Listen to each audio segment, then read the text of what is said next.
Coucou, c'est Pat, je vous retrouve pour le tirage du 1er au 7 janvier. Je vous souhaite une magnifique année 2024. Je vous envoie plein de belles énergies, de douceur, d'amour pour cette nouvelle année qui démarre.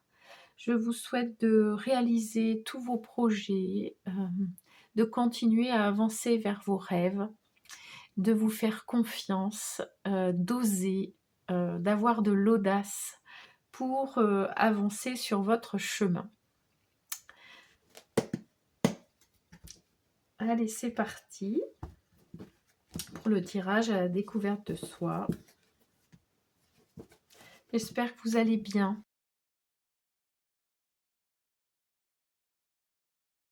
Alors, j'en ai deux. Se sentir libéré, la respiration, l'instant présent. État d'esprit mental. Bon, donc là, en ce début d'année, peut-être que ce qui serait intéressant de voir, c'est qu'est-ce qui nous permettrait de nous sentir libérés. De prendre un moment pour se poser, pour respirer, pour se reconnecter à l'instant présent et pouvoir utiliser notre mental pour vraiment identifier ce qui serait important pour nous de réaliser, de faire ou d'éliminer de notre vie aussi, hein, pour se sentir libéré. Parce que du coup, on est toujours en train de se dire qu'on devrait faire ci, on devrait faire ça, on devrait mettre en place ceci ou cela. Et en fait, on oublie de réfléchir et de regarder ce qu'on pourrait enlever, ce qu'on pourrait ne plus faire, ce qu'on pourrait ne plus s'imposer en fait au quotidien. Puisqu'il y a des choses qu'on fait, il y a des choses qu'on continue à entretenir et qui en fait ne nous font pas du bien, ne correspondent plus à nos besoins, ne sont pas constructifs pour nous, et pour autant on est tellement dans cette habitude qu'on continue à passer du temps, de l'énergie sur ces choses-là. Donc là, il y a déjà ce premier aspect qui me vient. Et puis en termes d'état d'esprit, c'est dans quel état d'esprit on commence cette année. Dans quel état d'esprit on a envie d'être tout au long de cette année. Est-ce qu'on est dans un état d'esprit constructif, où on a envie de mettre en place des choses, d'apprendre, de comprendre des choses aussi, d'arriver à mieux se connaître pour justement être capable de détecter ce qui se passe pour nous, de prendre les bonnes décisions pour nous, etc.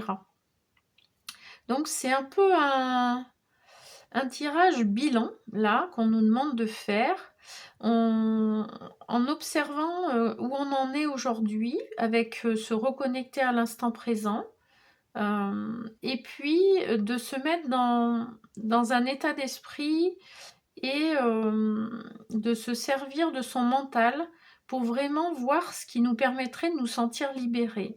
Et sentir libérés, c'est à la fois au niveau esprit, pensée, et puis au niveau physique, hein, puisqu'on parlait tout à l'heure d'action, de choses qu'on intègre dans notre vie au quotidien, mais qui ne sont plus adaptées en fait, par rapport à nos objectifs, par rapport à ce qu'on veut être aussi, hein, à ce qu'on veut ressentir, etc. Alors, on nous parle d'un choc émotionnel. On peut avoir eu un choc émotionnel, alors soit au niveau de notre enfance, et donc d'avoir besoin d'aller rassurer notre enfant intérieur, de voir comment il va. Est-ce qu'on peut lui parler? Est-ce qu'on peut entretenir cette relation avec notre enfant intérieur? Et puis, il y a ce choc émotionnel. Est-ce qu'on a été voir de plus près ce qui s'est passé pour nous?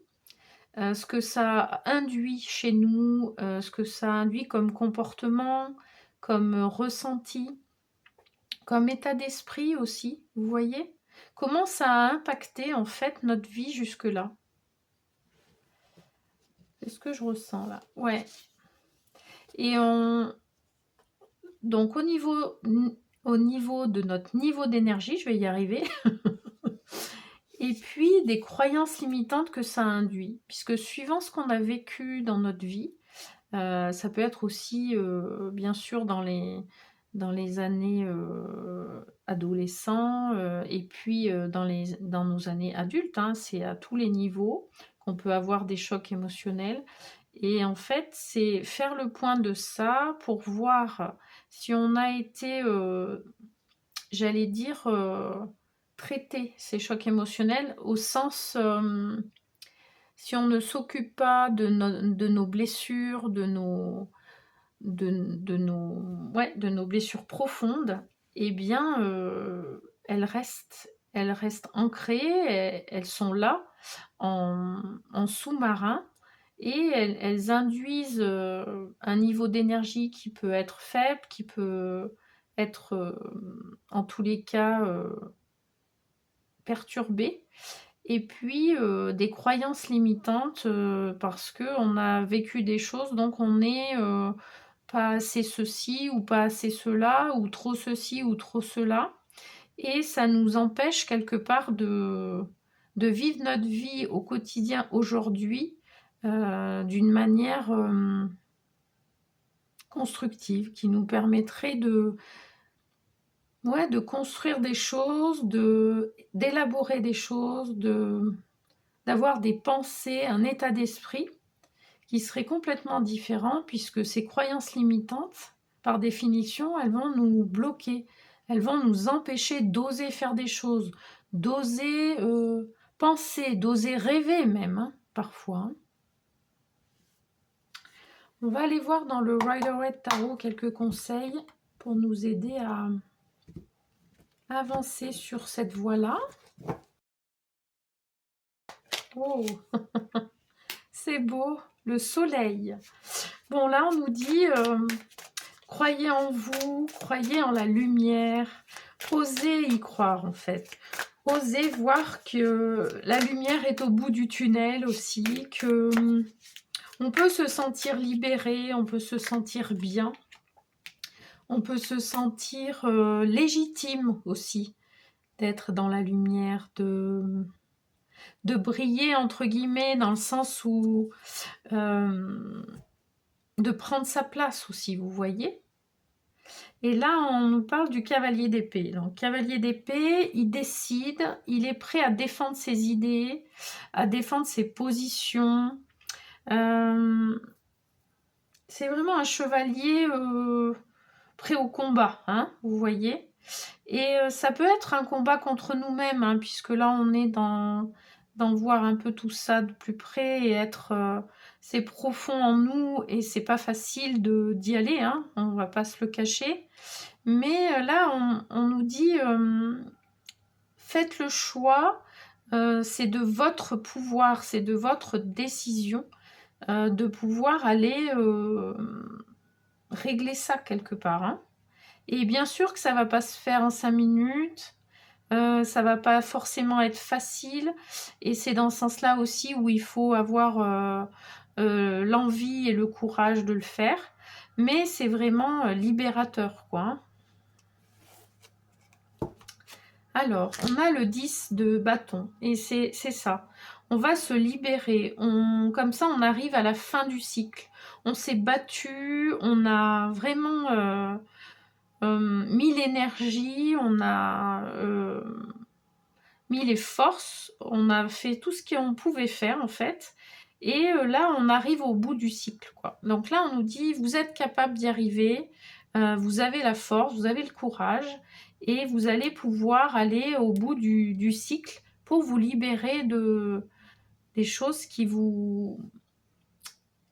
Ouais, qui ont été compliquées, qui vous bloquent sur pas mal de choses, et vous n'avez pas forcément conscience d'ailleurs, hein, souvent nos croyances limitantes, nos chocs émotionnels, tout ça, c'est pas conscient, c'est-à-dire qu'on peut avoir des choses où on a identifié que ce n'était pas facile, mais de là à identifier que c'est vraiment bloquant ou que ça a induit des comportements, des pensées, des réactions, etc., on fait rarement le lien en fait, hein. Donc on a le 4 de coupe et le 10 de denier. Ouais. Donc là, on nous dit quelque part d'arrêter de nous concentrer sur que ce qui ne va pas ou de voir seulement ce qu'on nous présente et qui n'est pas satisfaisant, qui nous plaît pas ou les moments où on se sent pas très bien. Et de voir qu'on a 3 coupes qui sont pleines, qui sont bien debout et qui sont OK, quoi. Vous voyez? On peut avoir besoin, du coup, de se retirer, d'être un peu en introspection, d'être un peu en retrait, quoi, hein, vous voyez?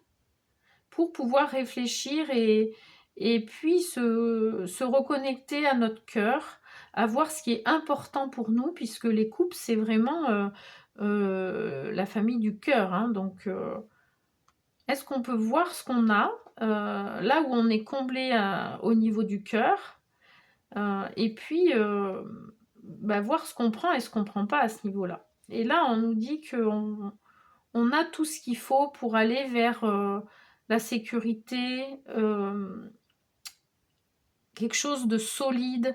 Alors, la sécurité dans la matière, la sécurité, on va dire physique et matérielle. C'est ce qui me vient là. On va aller voir dans l'oracle de la guérison, murmure de guérison, pardon. Puisque là, on est en train d'aller voir de plus près nos blessures, les chocs émotionnels. Alors, on nous parle de négativité. Est-ce qu'on peut regarder un petit peu à quel moment on est dans cet esprit de négativité? Est-ce qu'on se complaît là-dedans? Est-ce qu'on a un biais de négativité? C'est-à-dire que, alors, je vous rassure, on l'a tous, hein, mais après, c'est plus dans quelle mesure on l'alimente, en fait. Et là, on nous alerte là-dessus, c'est-à-dire, est-ce que vous regardez ce qui est positif, ce qui marche bien, ce qui se passe bien, et vous essayez de voir comment ça peut vous aider à avancer? Est-ce que vous tirez des apprentissages quand ça se passe moyen bien? Ou alors est-ce que vous êtes en mode: «Bah, de toute façon, ça peut pas se passer autrement, c'était sûr que ça marcherait pas, ah bah, ça, moi j'ai pas de chance» ou je sais pas quoi, vous voyez? Et puis vous allez chercher en fait, tous les éléments qui peuvent alimenter le fait que ça ne peut pas marcher, le fait que ça n'aille pas et cetera. Vous voyez? Donc là, on parle d'état d'esprit, hein, et là, on nous alerte de nouveau sur notre état d'esprit. C'est est-ce qu'on alimente cette négativité ou est-ce qu'on décide de changer notre angle de vue et d'avancer sur notre chemin de manière plus constructive pour aller vers la libération, vers la guérison, hein? Bon, on nous secoue un peu là, hein, par rapport à la négativité. Alors, on a eu la pleine lune. Donc, on va aller chercher une petite carte dans la magie de la lune. J'avais envie de changer un peu. Et puis, c'est des énergies qui brassent quand même. Et comme on a le niveau d'énergie, on va aller voir ça. Alors, on a l'ancrage. Tu as besoin de t'enraciner dans ton corps, dans l'instant présent. Bon, on insiste. De revenir à la pleine présence de ce qui est. Ouvre un espace afin de te déposer complètement en toi. Donc là, on nous parle de faire une méditation ou de faire un exercice de respiration pour s'ancrer, pour se sentir bien, en sécurité là, ici et maintenant. Donc ce que je peux vous proposer comme exercice, c'est de fermer les yeux, de respirer tranquillement et d'imaginer des racines qui partent de votre plante des pieds. Donc on a les pieds bien au sol, bien posés au sol, et on a des racines qui commencent à se former et qui descendent dans la terre. Et ça va vous permettre de vraiment vous sentir ancré, posé, en sécurité, stable. C'est un exercice que je fais régulièrement et notamment avant de faire les tirages pour justement bien m'ancrer. Je vous propose d'essayer. Vous me direz ce que vous en pensez dans les commentaires si vous voulez bien. Je vais aller chercher quelques cartes dans l'esprit de la lune. On reste dans ces énergies-là de la lune. Alors, on nous parle d'éclosion,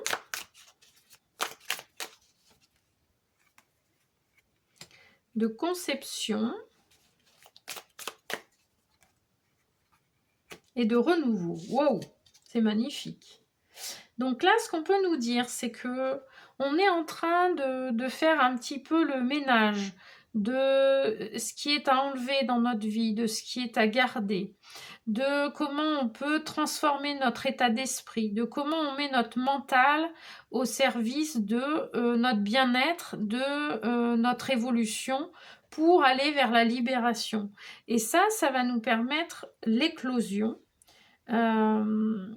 Puisque on est dans un paradigme complètement différent. On peut du coup aller vers la conception dans nos projets, dans notre vie, de voir on reprend le pouvoir sur notre vie, qu'on peut se reconnecter à nos rêves, qu'on peut se reconnecter à nos projets et avancer. Et là, on nous parle de renouveau. Donc si on met en place tout ça, évidemment qu'on va aller vers du renouveau puisque on change la donne, on change notre façon d'être, notre façon de penser, notre façon d'agir et de réagir. Et forcément, ça induit un mouvement de renouveau. Pour terminer, je vais prendre un message spécial dédicace aux femmes dans les mantras des femmes lumière. Je change un petit peu aujourd'hui. J'avais envie en ce début d'année. Alors, on est dans le chakra sacré. S'éveiller à ma magie. J'oublie toutes mes anciennes croyances pour mieux exprimer la vérité. Initiatrice, inventive, mystique, divine et âme féconde. Ces différents archétypes féminins racontent mes mémoires. À présent, je me souviens, cette magicienne, c'est moi. Bon, c'est magnifique ce mantra. C'est vraiment se reconnecter à soi, se reconnecter à sa magie intérieure, à son pouvoir intérieur, à voir qu'on a de nombreuses facettes à l'intérieur de nous en tant que femme et que au final, nous sommes une magicienne. C'est magnifique, hein, vraiment. Voilà, et bien écoutez, je vous souhaite une magnifique semaine. Je vous envoie plein de belles énergies.